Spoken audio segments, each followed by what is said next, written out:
Hi there, everyone. Mychal and Bryan here from the Oraculos podcast, and I'm super excited right now to be sitting down with my dear friend and mentor and just an amazing human being, an astrologer, Christine Skinner. Hi there, Christine. Mychal, you are too much for me. Well, hi, you are really lovely, but you are also one of my best ever students. Well, I'm very, very, very happy to hear that. And I'm super happy to have you here on the podcast right now. And I'm also really excited about your upcoming workshop here at Oraculos on November 27th called Putting Your Natal Chart Under the Microscope, where you'll be teaching us all about how to work with midpoints. So thank you so much for being here. Well, thank you very much indeed. I am thrilled because this was my favorite thing. I used to teach for the Faculty of Astrological Studies here in the UK, and that was in the late 1980s and 90s. And one of the blocks that I just loved the most was we did midpoints for half the block and harmonics for the other, but we should have done midpoints for an entire block on its own. It was magical. Awesome. Awesome. And I know that that's something that you've really been passionate about, and that's something that we've spoken about as well. But before we dive into all of that magical midpoint content, I just want to find out from you, Christine, how did you get involved in astrology to begin with? Wow, that was a bit left field. I wasn't ready for that. Wow. You want the full story? Go for it. So I was born in Scotland and I attended Brownies, which is like the young form of the Girl Guides. Hmm. And the meetings were held in a church hall that was about 10 minutes walk from the house. And because it was dark when it finished, my father used to come and collect me and we would walk home. Now we're talking about the periphery of Edinburgh before the lights were really full on, right? So we got very good starry nights. And he taught me the difference between the stars and the planets. Right? And one day he said on the way back, so I can more or less date this, I must have been about 9 or 10. He said, some people think that they affect life on Earth, right? And I couldn't understand what that meant. And he said, but when we get home, don't mention any of that to your mother. So naturally, of course, I wanted to know more and I wanted to know, what kind of secret this was. I couldn't wait for him to pick me up the following week, but he wouldn't talk about it then. So I went to the library, and because I hadn't listened properly in the first place, I got out books on astronomy because I didn't know the word astrology. So I came into astrology through the back door. What I didn't realize was that I was really super lucky because it was an old library in Edinburgh and it wasn't far from where Napier College, where Napier is the guy who came up with the logarithms idea. So I was really sitting on a bed of information, didn't realize the quality of that at the time. And then I went on from that to drawing. I bought and didn't show my mother, obviously, because by that time I knew it was kind of banned, right? I got a Teach Yourself Astrology book by Jeff Mayo. I would have been about 14 by then. And I drew my first chart and I got it wrong, right? Because I didn't understand about time difference. So I had the wrong ascendant. So I thought astrology was a load of crap because it wasn't me, right? And then I showed my father what I'd done and he explained, it showed me the error. So I found me, which was very nice. That was, and we're all a bit self-centered about that. That was really good. But he also said, and it really was quite prophetic, he said, you can't dabble with this, which you can't. He said, and he told me about Indian astrologers and the spiritual basis of it all. And he was horrified that I might be doing charts for people I went to school with, and thus creating damage, which I couldn't understand. How could you possibly do damage with a birth chart? But you really can, as we both know.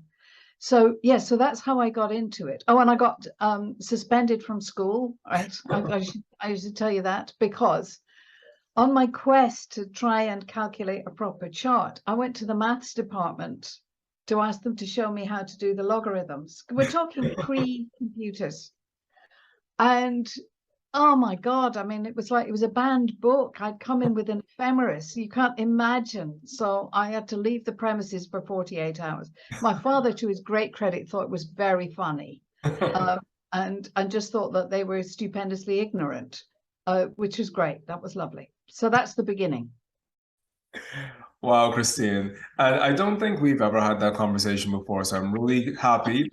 I'm really happy that we got to dive into it. Now, you have gone on to really doing amazing things with astrology, and I know a big part of your story is that you're also a self-taught astrologer. So tell me a little bit about how that happened from you being 14 years old, picking up Jeff Mayo's book, to you going on to teach yourself enough astrology to actually begin a practice. Okay, well, it all comes down to money. At 21, I became a single mum, and there was no money. So, and I had a small child, so there was no way I could attend classes. But I was fascinated. So I got books out of the library and read everything that I possibly could. And the advantage with that, and I would say to anybody, right, I know you've got your school, and I'm respectful for everybody who runs the school, but really the broader base you have, the better. Have a bit from everybody. Right? So it got to 1986, by which time I was married, right? And I really wanted to do this as a full-time thing. And I decided I needed qualifications. So I sat the Faculty of Astrological Studies diploma exam as an external candidate, which in those days, that didn't happen. They charged you double for doing it because obviously, anyway, I did it and I got their exam. And then the day came when I went to get the diploma, which was really very exciting. And then I met all these other people, and they didn't have 3 heads and 12 arms or whatever. They were like normal, and so the whole world of astrology then opened up to me. Actually creating the business, that is a separate story, really, right? But that was the professional path, because it really does do you good to have a qualification. Otherwise you are, and I am not being at all disrespectful, but you do not want to be the Gypsy Rose Lee, because, and let me tie this into my other life. I was a professional musician. I played in the West End in London. So maybe you have 8 shows of Hans Christian Andersen or whatever. Now, nobody plays well every single show, right? It's not whatever anybody tells you, they don't, right? You absolutely have to have a very sound technique, so that if you've got an off day, the audience doesn't know. What they will know are the days when you excel, but there should always be that baseline. You're never lower than this. So I am really, I think it's essential that people get some kind of qualification. If only that's your security blanket. It's not about being judged. It's your security blanket. And I wouldn't give it up for the world, really. Well, once again, thanks for sharing that, Christine, because I think that today there are so many people who just go online and Google the word astrology, and within 48 hours, they're an astrologer. And it's really a catchy thing for people to say that they're practicing or even professional astrologers today, and they don't really have qualifications to stand behind them. So I'm really happy to hear your view on that. Yeah, and I think this is another thing where I do feel that we as astrologers should be educating the public, because compare us with dentists, for example. If you wanted a dentist, you would talk to other people who've used dentists. You would go by recommendation. Right? And I think it's absolutely essential that people choose their astrologer as carefully as they would any medical or any lawyer or any kind of professional. So I don't think people realize just how precious your birth data is, how valuable that is. And really, the 5 minutes before I do any consultation, it's getting into somebody's head and realizing that this is really special. You could really screw somebody up if you don't get this. You don't have to be perfect. I'm not suggesting that, right? but you've absolutely got to be good enough on any day. Right? And having that framework, having the qualification, just as I said, it's the security blanket. Definitely. Now, Christine, I know that you wear numerous hats within the context of astrology, one of them being the financial astrology hat. So I do want to pick your brain about the financial world of astrology as well. Oh, right. But Okay. Okay. all This right. should right. Okay. So let's just start there for a bit because I think that that's an important part of the story as well. How did you become Christine Skinner, the financial astrologer? Oh, well, that actually, you could actually, the gods really did organize that. There was no question. So as I said, I started off as a single mum. Then I got married and I gained a stepson. And I made friends with the mothers of his friends. Right? And they were starting out small businesses. The kids were about 15, 16 then. So they were starting their own cottage industries. And they were asking me to choose the best dates for, when's a good time to do it. Now, can I tell you, there is no such thing. Let's park that, right? There's no such thing. However, I did start looking at good dates, but I realized that horary astrology aside, that what really needed to be done is I needed to study business. I needed to know it inside out. So I spent a long time in the London Business Library, and stupidly, because I really didn't know what I was doing, I thought I was getting out the charts for the top. The equivalent in the States, you might go for the S&P 500. Here we have our index is called the FTSE. So I tried to get the charts for those 100 companies, right? But of course, what I was getting was the charts for their IPO, not when they began. And again, I had to learn and stumble my way through all sorts of things along the way. However, I did quite well with these people, and they recommended me to their husbands who were working in the City of London, right? So I got sucked into this stream and then needed to learn about their world. Now, I was fairly lucky because my father had worked in that world, so I did understand some of the vocabulary. And I liked it because it's a really good way to test astrology, right, with the maths of it, right? And can I just say, I hate doing relationships. I mean, I might be a Libra with Taurus rising, but they give me a headache. I just I don't ministry, right? So I like it because it's measurable. Yes, and it's just fun. That's all.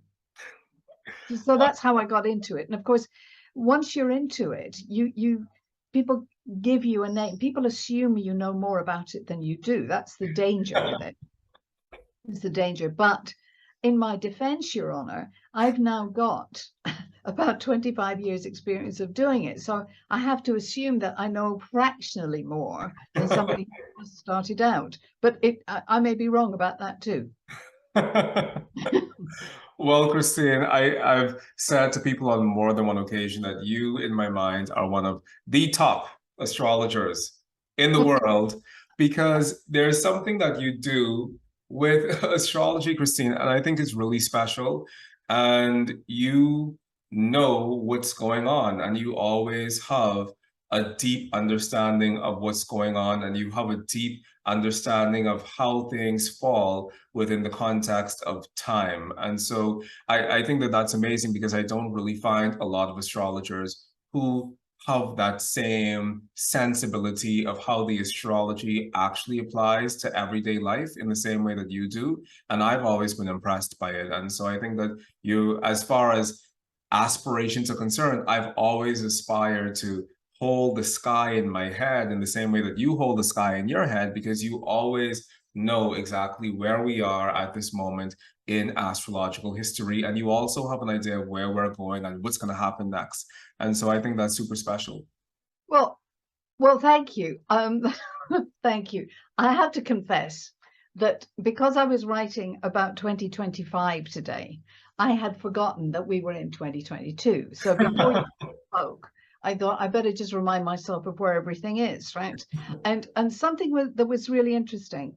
I set the chart for 5 o'clock my time when we were going to speak, and Chiron was exactly rising, Exactly. Right. No minutes of art. Absolutely. We were going to do. So I thought this is going to be a Chiron-esque experience for me. Right. And it is proving it absolutely is proving to be a learning experience.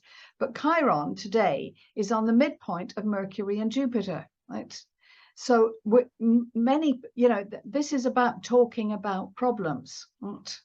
And I don't know if you've been watching the fact that the UK is falling apart at the moment, which, spectacularly, right? But today has been all about determining what the problems are, what the priorities are. Now, had I been advising the government, and trust me, I really wasn't, right? This, right? I think we could have flagged up the dates and what the journalists would want to talk about. That's the key thing here. Right? And in the last hour, just as we've been talking, which is really, and this applies obviously to where you are as well as here, is that Saturn has been exactly on the Sun-Moon midpoint. No messing about, absolutely straight there. So in this, I don't know if you've been up with the news just now, but Mr. Putin has been talking there for the last couple of hours as that's been happening, and he's explaining his view. He's putting down his line in the sand. Right? He is at this moment. This is Saturn, right? And it's a kind of non-negotiable Saturn. The Sun and the Moon together. And you think, you're listening to it, you think, my God, every war ends with negotiation. But how on earth are you going to negotiate with somebody whose worldview is so alien to yours, right? It's just, it's been really, you can he is speaking, there's nothing wrong. It's the cosmos speaking. We are actually having to look at this and decide, Saturn in Aquarius, which side are you on, right? And that's really what he's been saying, whose side are you on? I picked up something else, if you want to move to the finance stuff, right? Is that, again, exactly, and I knew we were going to talk about money. I knew want to, but I knew we were going to, because that little trader's asteroid, Vesta, was exactly on the ascendant midheaven midpoint as we started to talk. So I thought, well, Mychal is going to want to talk about money. Yes. Well, listen, Christine, thank you so much for indulging me. And so we're definitely needing to switch gears and talk about midpoint specifically. And so you've been speaking about the Sun Moon midpoint, the Mercury Jupiter midpoint, the ascendant midheaven midpoint. What is a midpoint? Well, let's start from the beginning and say I didn't know anything about this midpoint stuff. I mean, right, this was all completely alien. In fact, I was having enough trouble just putting the bits in the chart, that just the very basic rules. And then I discovered that in order to pass this exam, I would need to know something about midpoints. Right? Didn't know what they were. Right?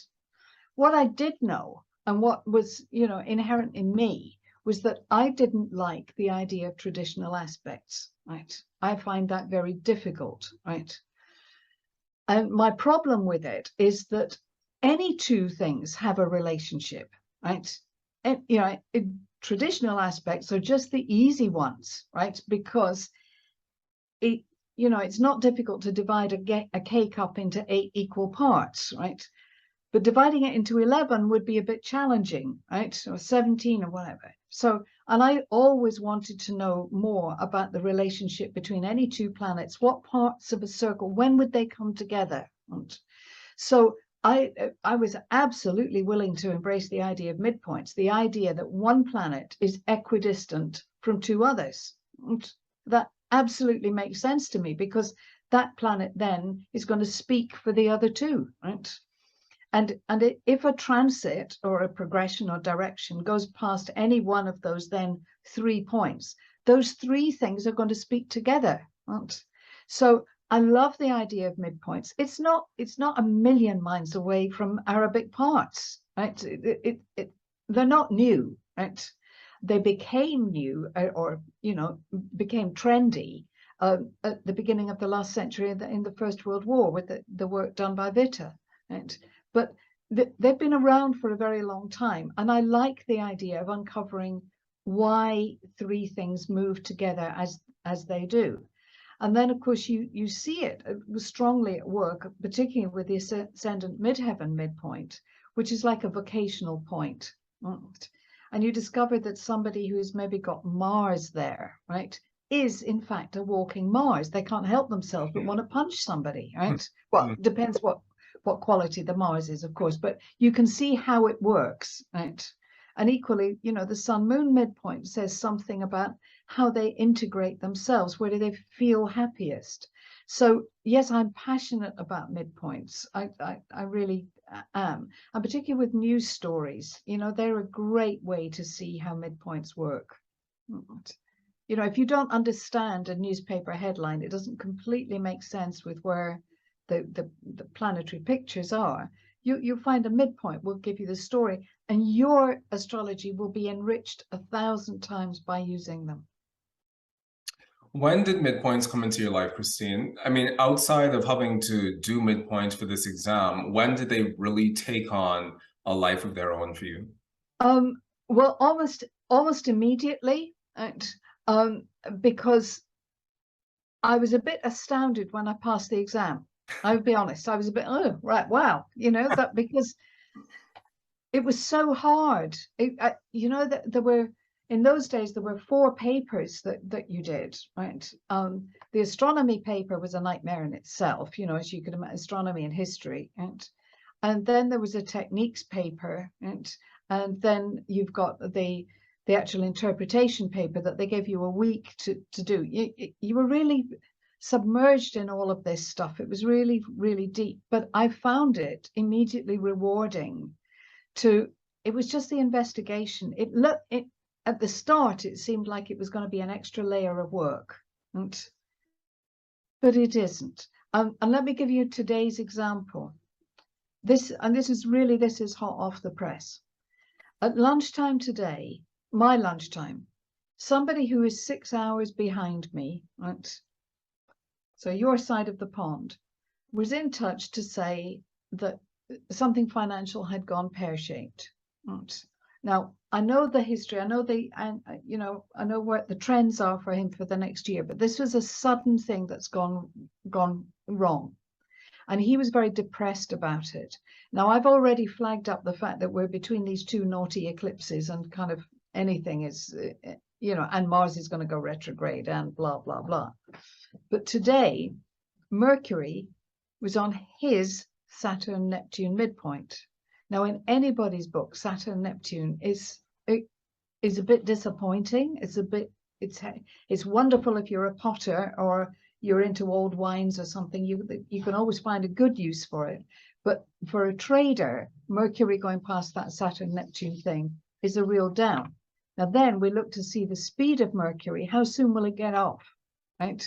How soon is he going to feel better? Because until he feels better, his trading is not going to be very good. So yeah, I mean, it was very quick to go and see, and that's where I find it useful. When you're using midpoints, Christine, are you looking at them on a dial, or are you using a midpoint listing, or how do you go about using midpoints within your? Well, that's a brilliant question, Mychal. Right? Had I been taught somewhere, I think I would be using a dial. Right? I honestly think, had I been taught differently, I would. But remember, I was teaching myself. Right? So I didn't learn the dial, right? So I came through this through the listing, right? And there's an advantage. I can see that there's an immediate advantage with using the listing, because remember, once you've got your listing, and I will show people how to do this. Remember that the midheaven every day, you know, every 4 minutes, that midheaven is clicking, isn't it? Right. So it goes down your midpoints always in the same sequence. Always, always, always. And during the course of the year, obviously, you'll sleep through some of them, but the pattern remains the same. So I just like it from that point of view. I prefer the listings to anything else. The midpoint trees, of course, they have that value too, right? But you're going to have to decide, what do you want the orb to be? And I'm a, you know, I tend to want it to be very tight for some and a bit more relaxed for others. So the computer doesn't, of course, the computer is a computer. It only does what the maths is. So it doesn't understand that I would like it a slightly wider orb for some and not for others. So my preference really is for the listing, but I completely get it that the dial is, particularly it would seem in North America, right, that the dial is the thing. I mean, so I know that you know that I've studied Uranian astrology Yeah. proper, and that I've done that, and so the dial is more a thing within Uranian astrology. But I know that when you and I first started talking about midpoints, the midpoint listing was really your go-to, and Yes. I think it's a fabulous thing to use. There's another astrologer in America, Faith McInerney, who also Yes. Yep. the midpoint listing, and I think it's such a fabulous tool. And so I love that you're using that, and I also love that you'll be teaching people how to use that within their practice. Yes, I will. And the thing is, you uncover so much about yourself with that listing, right? When you see, exactly, look, we've all got a Uranus Pluto midpoint. Everybody's got one, right? When you find out, and you could say that that's your hand grenade point for everybody, right? When you see during the day when that is going to be triggered, right? I mean, there's a lovely story. Charles Harvey was one of the greatest astrologers, and his book is working with astrology, right? But there's a marvelous story he told one day about having got exasperated with his children. Who doesn't, right? Okay. And somebody slammed the door, right? I don't know who it was, but somebody slammed the door. He immediately went to look at the chart for that moment, right? To discover, the explosion happened. The ascendant was on the Uranus Pluto midpoint. It doesn't have to be a big thing, right? But learning where it is, supposing for you, it comes straight after Venus Neptune, for example, right? So your Venus Neptune says, I want to wear that nice shimmery dress that's in well, maybe not for you, Mychal, but it's you want, yes, you want there's a certain Venus Neptune is either a bit charitable or a bit elegant or something, and that's immediately followed by Uranus Pluto. You're going to have that dress on for about 30 seconds and then say, no, it's not, I don't want to wear that one, right? Because it doesn't fit anymore. But learning where the sequence will so helps you understand you. I think that's fascinating, Christine, knowing that there is this sequence and knowing that that sequence gets ticked off and checked off every single day. Every single day. And the older you are, the harder it gets to break the sequence, right? Because it's a behavioral thing. That's the way you are, right? And then people say, well, I want to change, right? Well, you can't reorder the sequence. You just simply have to learn what the sequence is and then how you might use it in a different way. Now, I heard you speaking earlier about using transits in relationship to the midpoint listing. Is that something that you're going to be talking about, or is that for another workshop, or where does that fit within what we're going to be learning from you? Well, I have to say that a lot is going to depend on how many people we have, right? Because I'm learning, this Zoom teaching thing it's an art. You would think we'd grasped it, 3 years in, you'd think we would have this, but it isn't. I was teaching the other week, and my plan had been that this was going to be interaction, but once again, it ended up being the CHRISTEEN show, and then asking for questions at the end, and there was complete silence, and nobody wanted to actually raise so that's a little bit of a problem. But I think it was because we had too many people. I think that was part of the problem. So in answer to the question, if people are willing to have their chart, to share their chart, and I totally appreciate if somebody says, no, I don't want, that would make me feel too vulnerable. But we do have an option with this. And the option is that we can look at the midpoint listing, but take out your ascendant and midheaven, and take, these really personal things. We can get rid of them, right? And have a very small tree, a small little listing, right? And just use those, so nobody needs to feel too vulnerable. Really, they don't. But it's going to depend how many people we've got. If we've got half a dozen people, right, then I would probably print out the stuff ahead of time, right?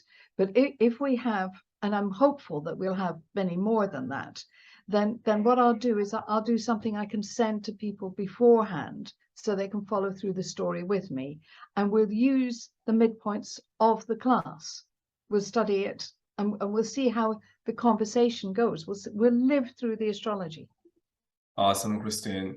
Christine, why do you think it's important for astrologers who already have a practice, they already have their favorite techniques, they already know what they do in terms of their specific practice? Why do you think it's important for astrologers to show up to a workshop like this and learn how to use midpoints? Right. Well, forget about the idea of learning to use the midpoints. Don't come for that, right? Come to get an astrology fix, right? Right. Just come to get a bit of an enthusiasm fix, right? Because we all need one. Right? And also it's a little bit of self-investment, right? None of us should be, and I'm talking to myself here, right? No, but I am. I know that it's important to listen to a lecture at least once a month, right? Keep up with the trends, right? Don't assume you know it all, because you can't, right? At the very least, right, just come and give yourself an enthusiasm injection. Right? It might revive something, or you might say, well, blimey, that's the last time I listened to her. I've learned the hard way. I'm not doing that. But it's just, as I said, it's just a fix. That's all. It's just a fix. Awesome, awesome. Well, Christine, I'm super excited to have you teaching at Oraculos. And I know that so many people have been asking us to do something specific just about the midpoint for a very long time. And I can really think of no one else doing that right now other than you, because I know that this is a topic that you've really invested a lot of your time and energy into. And I know that it's something that you just enjoy doing. So I'm really happy to have you do it. Well, the thing is, aren't we lucky? Aren't we lucky? We do a job we love. Definitely. Definitely. How cool is that? It's really, really amazing, Christine. Now, listen, I know that a lot of people listening in, they're probably going to want to reach out to you after this in terms of booking a reading or booking sessions with you. So can you tell us how people can get in contact with you in order to work more deeply with you?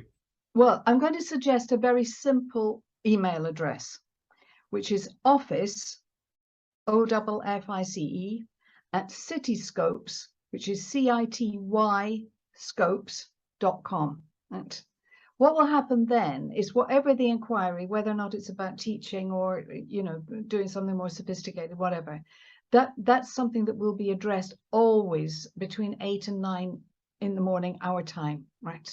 Okay, so it gets answered the next day, right? That one is always done. She says everything else, can go a little bit loose and haywire, but we hold on to that one. Awesome. So, no, and the website, which is financialuniverse.co.uk, I'm afraid I don't keep it up to date as much as I should, but you can find out on there the free monthly newsletter, which is a joy to write and just lovely. It's like having 3,000 pen pals. It's good. Awesome, Christine. So listen, I'm going to put all of that information down below in the description box. And for those of you who are super excited also, and for those of you who are looking forward to joining us on November 27th to study with Christine Skinner, you can go and check out our website on our upcoming events page, and you can sign up for Christine's workshop, Putting Your Natal Chart Under the Microscope, on the 27th of November, 2022, right here at the Oraculos School of Astrology. Christine, it was such a pleasure being able to speak with you right now, and I really do look forward to having you back here on the show again.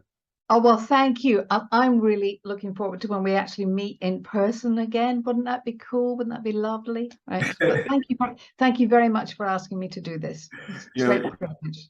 You're very, very welcome, Christine. And for those of our listeners out there, thank you all so much for joining us right now. If you love this episode of the Oraculos podcast, then by all means, please share this episode with your other astrologically minded friends so that more people can hear about the wonderful work that astrologers like Christine Skinner are doing within the world of astrology. Until next time, have a good one. Bye-bye.